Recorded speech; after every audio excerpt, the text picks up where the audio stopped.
the guardian of health.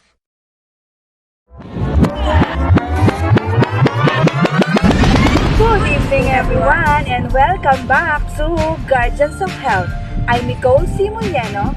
And I'm Doc Sheila Mencinares, and tonight we're diving into a critical topic that affects all of us: the mode of disease transmission and how we can prevent the spread of the illnesses.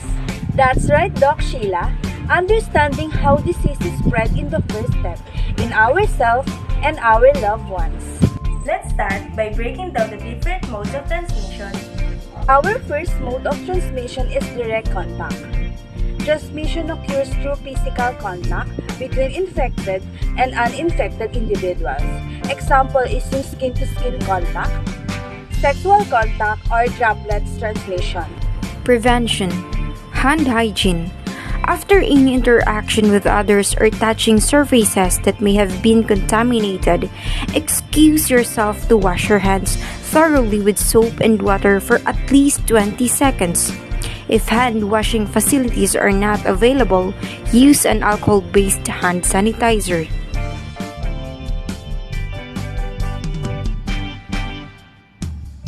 Our second mode of transmission is indirect contact. Transmission occurs through contact with contaminated object or surface. The examples are touching contaminated surface, sharing utensils, and fomites. Prevention. Use serving utensils. It encourages everyone to use separate serving utensils for each dish to avoid cross-contamination. Our third mode of transmission is airborne transmission. Transmission occurs through respiratory droplets or aerosols. Example is yung pag-ubo, sneezing, talking, and ventilation system. Prevention.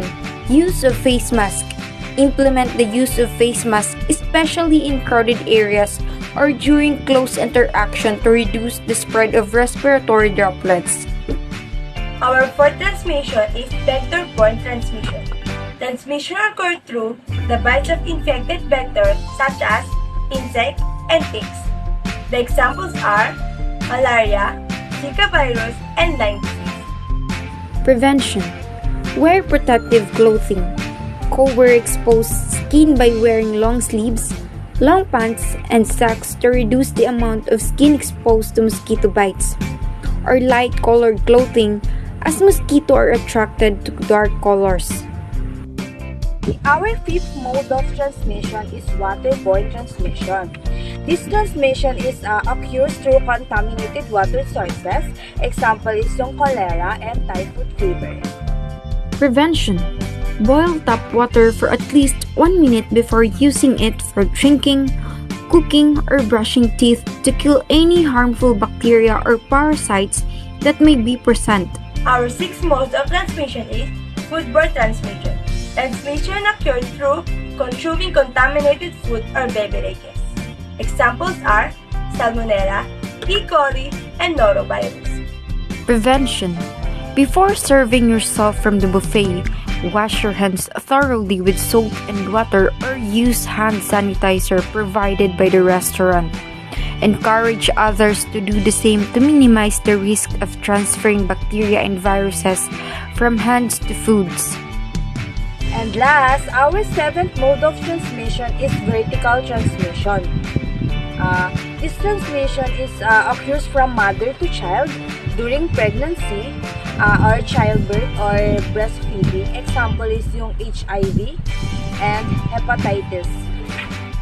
Prevention. Avoiding breastfeeding. Since HIV can be transmitted through breast milk, Trixie should refrain from breastfeeding her baby and instead do formula feeding.